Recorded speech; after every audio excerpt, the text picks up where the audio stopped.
3 years of marriage, and I finally decided to give Ethan a surprise, carrying a still warm birthday cake. I pushed open the door of his company. The receptionist's face turned peculiar the instant she saw me. "President Vance is in a meeting, Serena. Perhaps you could." I waved her off and headed straight for the elevator. "No worries, I'll go find him." The elevator stopped at the 18th floor boardroom of Sterling's New York headquarters. I nudged the door open and saw the last thing on earth I ever wanted to see. Ethan had a woman pinned across the vast conference table. Her pencil skirt was rucked up to her waist, long hair spilling everywhere, and Ethan, my ever-so-proper husband at home, was on her like an animal. "Ethan, go slower." The woman's voice was syrupy, dripping with seduction I'd never heard from her lips. The cake slipped from my hands and hit the floor with a thunderous splat. Both of them froze. Ethan scrambled up, fumbling with his shirt, terror of being caught scrawled across his face. "Serena, let me explain," and the woman, I knew her. "Before we continue, please subscribe to this channel and tell us in the comments where you're listening from." Brielle, his secretary, the very one I'd personally recommended for a raise. She smoothed her skirt with deliberate slowness, not a trace of shame on her face.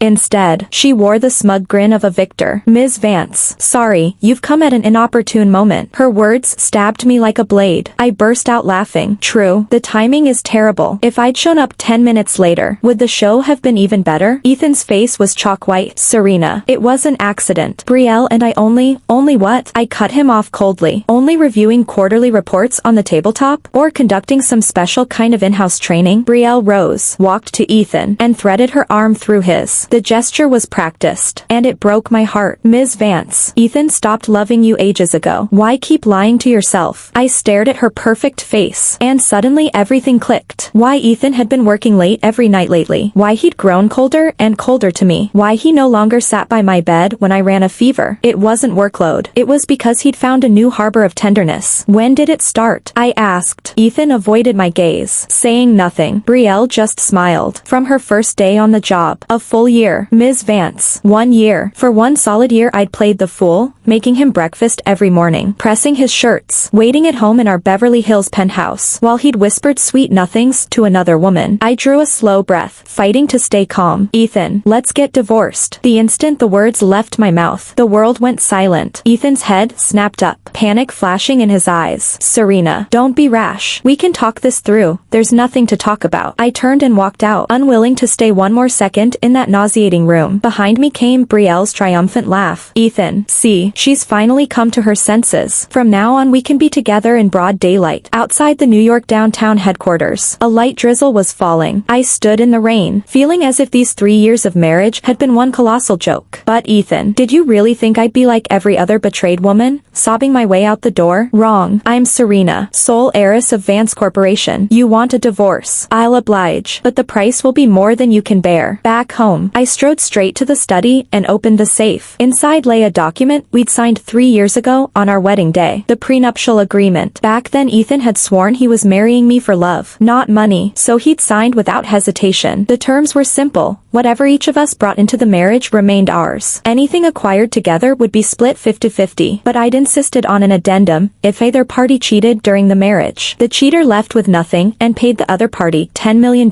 in compensatory damages. Ethan had teased me for being paranoid. 2 people so in love would never need that clause, he'd said. Now the irony tasted bitter. I took out my phone and dialed my lawyer. "Attorney Carter, it's Serena. I want a divorce." "Ms. Vance, are you certain?" "This certain. And I have hard evidence of his affair." "Understood. I'll prepare the papers immediately." I hung up and placed another call. "Uncle Marcus. It's me, Serena." "Kiddo, what's wrong?" Uncle Marcus had been my father's most trusted aide. Now he's vice chairman of Vance Corporation. "I need you to pull every financial record Ethan has generated this year, and I want every resource and project I ever handed him recalled." A few seconds of silence. "Kiddo, did something happen between you and Ethan?" "He cheated." I gave him the 3 stark syllables. "What?" Uncle Marcus's voice shot up 2 octaves. "That bastard." "Don't worry, Uncle. I'll handle it myself. I just need you to gather the proof." I'd always known Uncle Marcus never warmed to Ethan. He felt the man wasn't good enough for me. Looks like his instincts were spot on. Just then I heard a car engine outside. Ethan was home. I tucked the papers away, walked to the living room sofa, and sat calmly to wait. He stepped in wearing a complicated expression, guilt, anxiety, and a sliver of hope. Probably hoping I'd forgive him. Serena, can we talk? He perched across from me, careful to keep a safe distance. Talk about what? I asked, my voice so steady it startled even me. About today. I know you're furious, but Brielle and I really just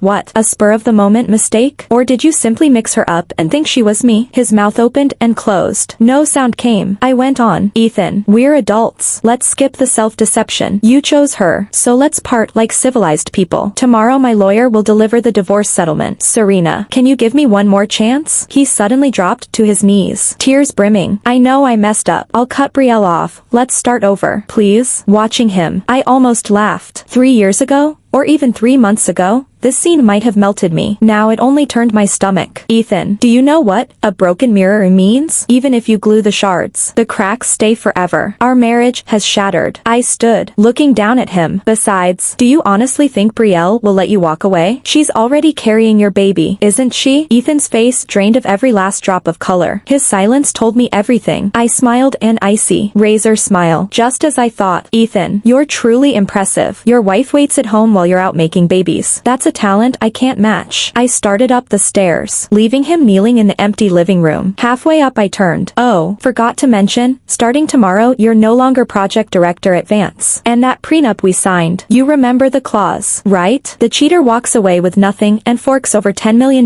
in compensatory damages. Have the money ready, we'll see you in court. Early next morning Uncle Marcus's email arrived, stuffed with Ethan's expense logs for the year, down to the penny. Designer goods for Brielle alone topped $200,000. Handbags, jewelry, clothes, plus an $80,000 BMW convertible. Even funnier, most of it came from the performance bonuses I'd given him. In other words, I'd financed his affair. I scrolled through the spreadsheets, fury icing my veins. The detail that floored me, on our wedding anniversary he'd wired Brielle 50 grand with the memo, love you, baby. That same night he'd texted me he had to work late. No time to celebrate. I'd waited at home until dawn, thinking he was drowning in deadlines. Turns out he was drowning in someone else's perfume. My phone rang. Attorney Carter. Ms. Vance. The settlement is ready. When shall I serve it? Right now. I'm delivering it myself. I put on a sharp black suit, painted my lips killer red. Today I'd march into Ethan's company and hand him this lovely present in front of everyone. I reached Sterling's downtown New York headquarters just as employees were streaming in for the day. The staff greeted me the moment they saw me. After all, Vance Corporation was Sterling's biggest partner. Every employee here knew exactly who I was. Ms. Vance, are you here to see President Sterling? The receptionist asked politely. Yes. Is he in his office? He is. Shall I let him know? No need. I'll go straight up. I walked to the elevator and pressed the button for the 18th floor. Ethan's office was at the far end. Through the glass wall I could see him talking with Brielle. They were sitting so close that his hand was resting on her belly. It looked as though they were discussing the baby inside. I pushed the door open and they sprang apart. Serena, what are you doing here? Ethan shot to his feet, panic written across his face. Brielle stood as well, but instead of flustered she looked defiant. Ms. Vance, what an unexpected pleasure. I ignored her, placed the divorce settlement on Ethan's desk, and said, sign. Ethan stared at the document. His complexion turned even uglier. Serena, are you really going through with this? I made myself crystal clear yesterday. I sat down, crossed my legs, elegant and ice cold. You have two choices. 1, sign right now and we part with dignity. 2, I leak proof of your affair and drag you through court. Which do you think will hurt your reputation less? Brielle suddenly spoke up.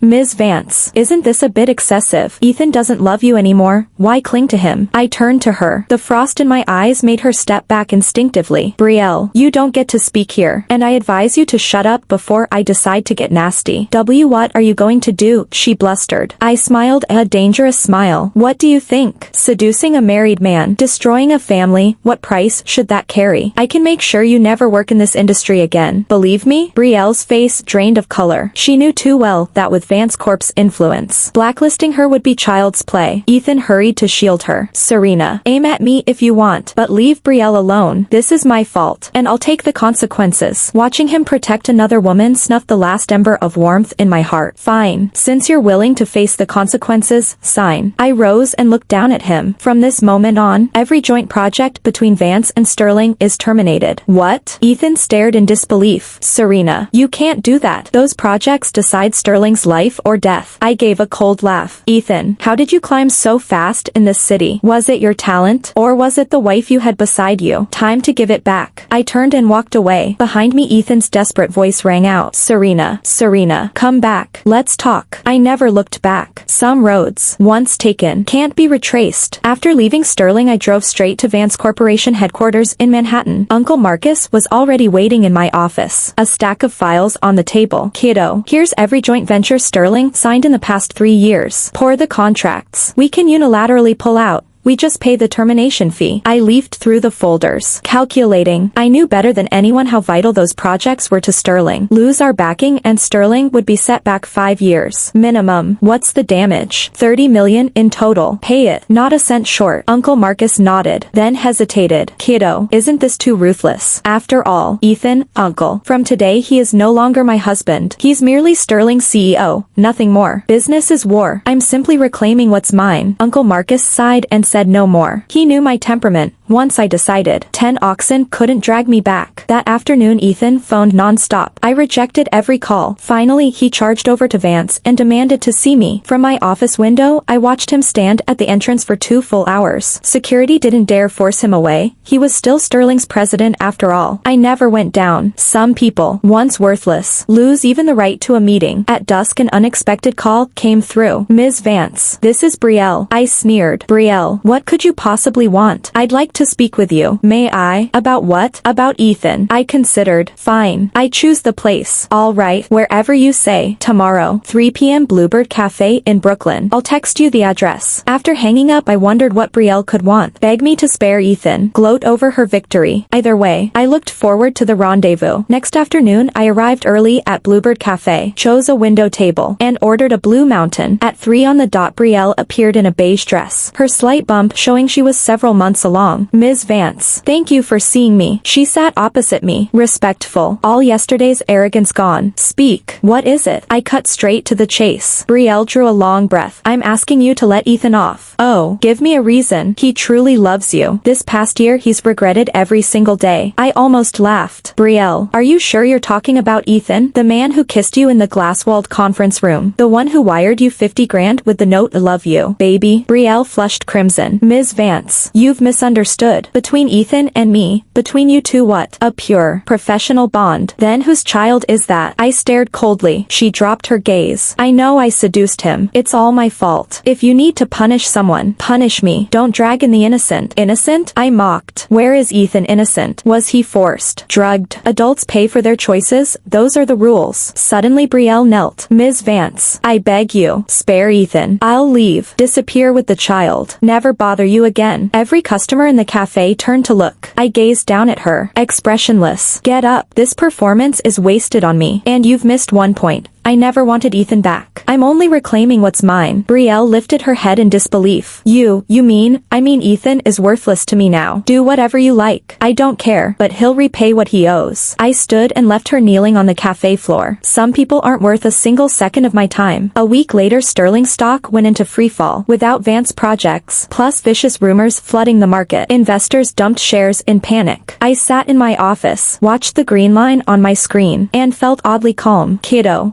Sterling's down 30% already, Uncle Marcus said, stepping in with a worried frown. If this keeps up they'll go bankrupt. Perfect, I replied without looking up. But, he hesitated. But what? You were husband and wife. Must it be this absolute? I lifted my eyes to the man who'd watched me grow. Uncle, if someone betrays and wounds you, what would you do? He fell silent. I know you worry, but some things demand a price. Otherwise anyone can hurt others and walk away free. My secretary knocked. Ms. Vance, someone downstairs insists on seeing you. Who? Ethan. He says it's urgent. I glanced at my watch. 3 p.m. The Sterling shareholders must be in revolt by now. Show him up. A few minutes later Ethan appeared in my doorway. He looked haggard, his eyes bloodshot, stubble still clinging to his jaw. Serena, let's talk. His voice was hoarse, as if he hadn't slept in days. Sit. I pointed to the chair across from me. Ethan sat down carefully, then pulled a document from his briefcase. This is the divorce settlement. I've already signed it. As agreed, I'll pay you $10 million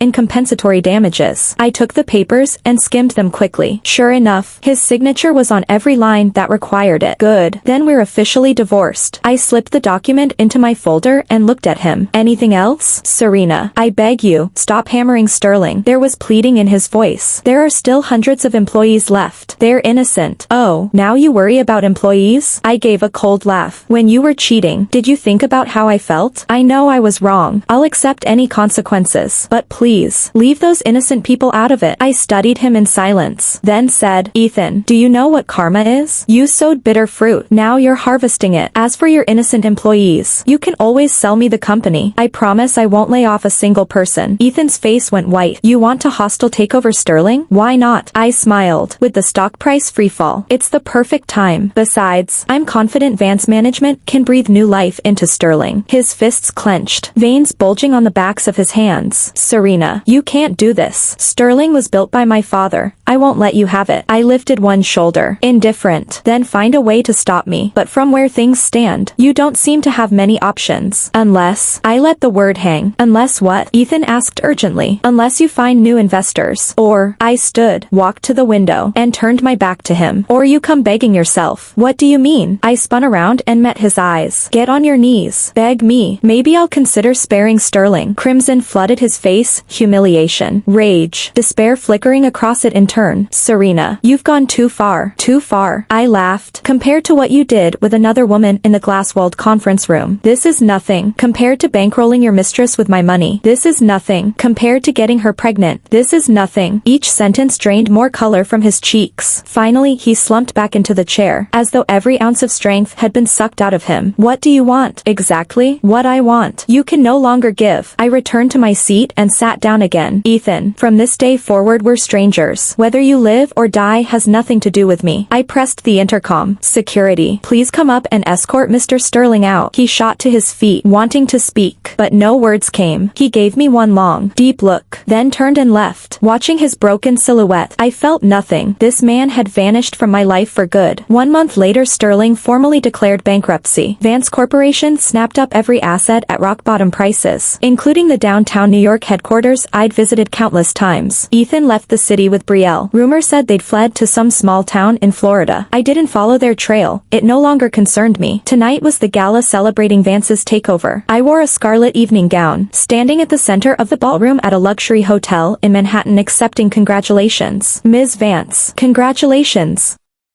Ms. Vance, you're a role model for every businesswoman. Ms. Vance, may I have a photo? Amid the flattery, I kept an elegant smile, yet inside was a hollow I couldn't name. What did winning give me? I'd seized everything I'd wanted, but I'd also lost everything. Kiddo, you don't look happy. Uncle Marcus stepped beside me and spoke softly. I'm fine, Uncle. I forced the corners of my mouth higher. Really? He looked into my eyes. Revenge feels good, but it doesn't bring real joy. You're still young. Don't trap yourself in hatred. I was silent a moment. Uncle, I'm only protecting myself. In this world, if you aren't strong enough, people will trample you. I won't let anyone hurt me again. He sighed and patted my shoulder. Child, matters of the heart can't be reduced to equations. Not every man is like Ethan. Maybe one day you'll meet someone worth entrusting your life to. I shook my head. Never again, Uncle. I'll never believe in love again. Just then a commotion broke out near the entrance. I glanced up and saw an unfamiliar man walk in. Tall, tailored black suit, bearing refined and mysterious. More striking, he carried a bouquet of my favorite white roses. Every gaze locked on him. Whispers rippled through the room. Who is that? I've never seen him. He looks like someone powerful. Who's the bouquet for? He came straight toward me, each step steady, powerful. 3 paces away he stopped. Serena, pleased to meet you. I'm Lucas Hawthorne. His voice was pleasing, deep and resonant. And you are? I eyed him uncertainly. CEO of Hawthorne Corp. And your most important guest tonight. He smiled and offered the white roses. For you. To mark your victory. I hesitated, then accepted the flowers. They were fresh, lightly fragrant. Thanks, but have we met? No, yet I've followed you for a long time. Light I couldn't read flickered in Lucas's eyes. Serena, would you care to chat? Everyone around us watched, waiting for my answer. I studied this mysterious man. A strange feeling stirred, curiosity or caution. Even I couldn't tell. Fine, but I only have 10 minutes. Plenty. Lucas nodded and gestured toward a quiet corner. We moved to a secluded spot away from the the crowd. Mr. Hawthorne, what would you like to discuss? Let's talk about you. About me. About our future. Our future? I frowned. Mr. Hawthorne, I think you've misunderstood. We were strangers until 5 minutes ago. What future? Lucas smiled. Confidence unsettling. Serena, do you believe this hostile takeover succeeded purely because of your skill? My pulse jumped, but I kept my face calm. What do you mean? I mean, without my quiet assistance, would crushing Sterling have been so easy? The words hit like lightning. I froze.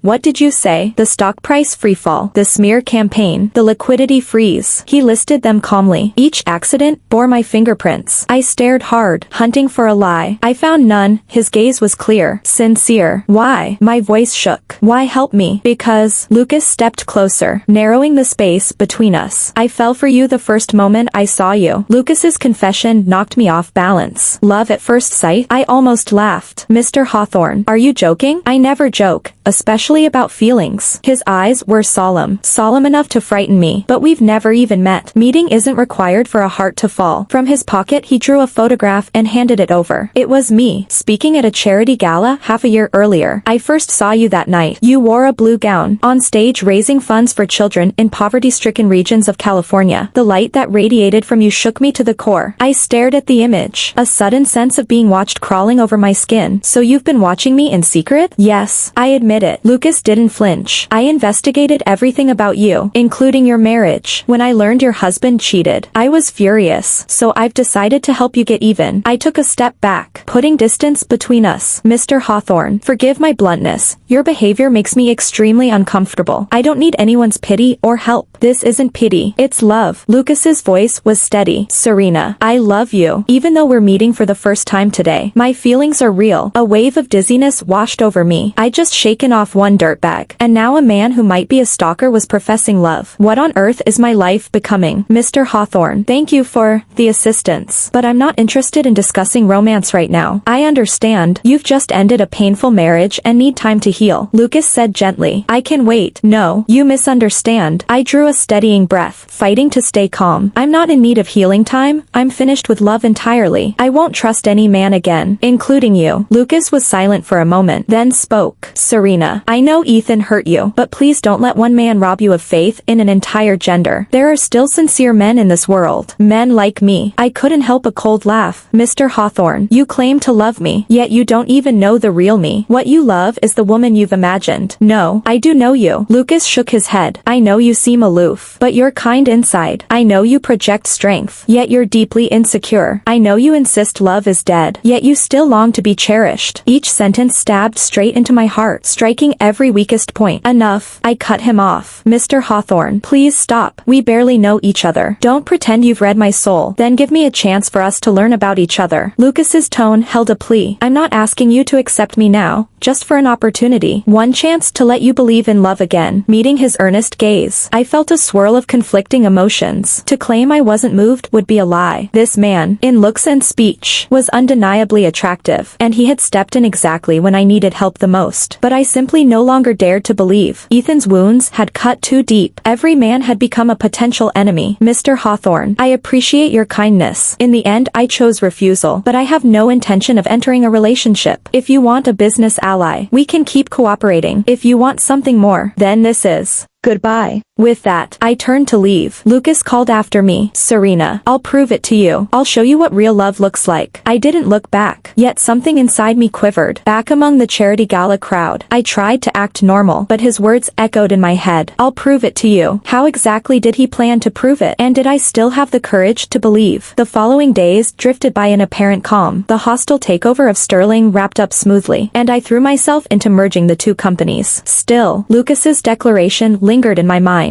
What surprised me more was that he didn't contact me again. Each morning, however, a bouquet of fresh white roses appeared on my desk. No card, no signature, yet I knew they were from him. White roses were my favorite flower, a secret almost no one knew. Serena, who keeps sending these? Uncle Marcus eyed the blooms. Curious. No idea, I answered flatly. Still scanning documents. No idea. Then why not toss them? I set down my pen and studied the snowy petals. If I truly didn't care, why Why did they stay on my desk? Throwing them away feels wasteful, I muttered. Uncle Marcus chuckled. Serena, you're tough on the outside, soft inside. When someone treats you well, why not give him a chance? Uncle, I no longer believe in love. That's because you met the wrong man. He sat across from me, voice earnest. Your father's greatest worry before he died was your happiness. He wanted you to find someone who'd cherish you. Now someone is showing kindness. Why not test the waters? The mention of my father warmed my chest. When he was alive, he'd always said he hoped I'd find a man who'd love me as he had. But how do I know his intentions are pure? What if he's like Ethan, aiming to use me? Then watch and wait, Uncle Marcus advised. You risk nothing. Time will reveal his sincerity. I nodded slowly. Maybe Uncle Marcus was right. I could observe Lucas, but guard my heart absolutely. Just then my assistant knocked. Ms. Vance, there's a little girl downstairs who insists on seeing you, sent by Mr. Hawthorne. A child? I frowned. Yes, about 7 or 8. Very sweet. After a pause I said, bring her up. Moments later a girl in a white sundress stood in my doorway. Big eyes, twin braids, adorable. Hi, Auntie. She gave a polite bow. Hello, sweetheart. What's your name? I crouched to her level. I'm Chloe, 8 years old. Chloe, what can I do for you? She pulled an envelope from her tiny backpack. Uncle Lucas told me to give you this. I accepted it. My name was written on the front in Lucas's handwriting. Serena. This is Chloe, from an orphanage I sponsor in Chicago. She has congenital heart disease and needs surgery the orphanage can't afford. I'm asking for your help. Not for my sake, but for hers. If you're willing, talk with her and hear her story. After reading, my emotions tangled. Was Lucas using a sick child to manipulate me? Yet those clear eyes made my suspicion feel cruel. Chloe, did your uncle tell you what Auntie does? He said you're super amazing and help people who need it. Her innocence stabbed me. My heart is sick. Doctors say I need an operation, but Grandma Director says operations cost mountains of money and we don't have any. My throat tightened. So young and already facing life and death. Are you scared of surgery, Chloe? Yes. She nodded. But Uncle Lucas says after the operation I can run like the other kids. I want to play tag, so I'm not scared anymore. My eyes brimmed. Her purity and bravery moved me deeply. Chloe, let Auntie help. All right, really? Her eyes sparkled. You'll really help me? Of course. I stroked her hair. I'll arrange the best doctor for you. Thank you. She hugged me tightly. Just then the door opened. Lucas appeared. Chloe, were you well behaved? He asked gently. Uncle Lucas. She dashed over. Auntie promised to help me. He lifted her into his arms and met my gaze. Thank you, Serena. No need. I only did what anyone should. I straightened my jacket. But Mr. Hawthorne, let this be the last time. What do you mean? I don't want you approaching me through children again. My voice was ice. If you truly care, contact our foundation directly. There's no necessity to involve me personally. He was quiet, then replied, I apologize. I was inconsiderate, but I brought Chloe to you not as a tactic. I thought you and she needed each other. Explain. She needs your help. You need her innocence. His words caught me off guard. I needed her innocence. Serena, your eyes carry too much cold caution. I hoped Chloe could remind you that beauty still exists in this world. Beauty worth believing in. With that, he carried Chloe out. I stood watching their retreating figures, emotions churning. Lucas, what kind of man are you? Really? Chloe's surgery went flawlessly. I personally lined up the best pediatric cardiac surgeon at Cedars-Sinai Medical Center in Los Angeles, and the procedure was done. Afterward, she bounced back quickly. Her cheeks were rosier than I'd ever seen them. I visited her almost every day, always arriving with a small gift tucked in my bag. Auntie, you're so nice. Chloe hugged the doll I'd brought and beamed. You're pretty great yourself. I stroked her little face. When you're discharged, how about I take you to Disney World in Florida? Really? That's amazing. She clapped and twirled, then stopped abruptly. Auntie, why hasn't Uncle Lucas come to see Chloe? I froze. It was true. Since that afternoon in my office, Lucas had vanished. Even the daily white roses had stopped arriving. Maybe he's swamped at work, I said lightly, but Uncle Lucas promised he'd stay with Chloe forever. Her voice drooped. Did Chloe do something wrong? Is that why Uncle Lucas doesn't visit? Watching her deflate, I felt an unexpected ache. Why had Lucas disappeared? Had my words that day cut too deep? Chloe, Uncle Lucas hasn't abandoned you, I soothed. He must be handling something important. When he finishes, he'll absolutely come see you. On the ride back to the penthouse, I couldn't settle. For reasons I couldn't name, Lucas kept slipping into my thoughts, his gentle smile, the fondness in his eyes whenever he looked at Chloe, the quiet vow he'd made to me. I'll show you what real love looks like. But where was he? Why the sudden vanishing act? What? I was still lost in the spiral when Uncle Marcus stepped into my office. Serena, you've been distracted lately. What's on your mind? Nothing. I pulled myself together. Uncle, did you need something? I want to talk to you about Lucas. He settled across from me, expression grave. You know something? I asked, surprised. I had security run a background check. He slid a folder across the desk. Hawthorne Corporation is solid, heavyweight influence in the South. Clean books. No skeletons. The man himself has 0 red flags. By every metric he's a gentleman. But 3 days ago, he left the country. Overseas project in London. Supposedly. Could be months before he's back. What? I stared. Why would he? Word is it's a critical deal. Uncle Marcus studied my face. Serena, are you interested in him? No. The denial shot out automatically. I just find it odd. Didn't he promise to prove something? And now he's gone? Uncle Marcus smiled. Maybe this is his proof. How so? By stepping away he's showing you he's not the kind who hovers or pressures. He's giving you space, respecting your pace. I sat back, stunned. So that was it. Lucas was proving his sincerity by disappearing. Then why did I feel this hollow tug? I should be relieved. Instead, the days felt oddly vacant. If you miss him, reach out, Uncle Marcus said gently. Love sometimes needs a first move. I don't miss him, I insisted. Really? Then why do you glance at that corner of your desk every morning? The spot where his flowers used to sit. Heat flooded my cheeks. It's just habit. Serena, be honest with yourself. He rose and rested a hand on my shoulder. Your father said before he died, find someone who'll cherish you. Maybe that someone is Lucas. With that he left, shutting the door softly behind him. Someone who truly cherishes me. Could Lucas be that person? I didn't know. I only knew I was starting to miss him, his smile, his words, even those white roses. Perhaps I should give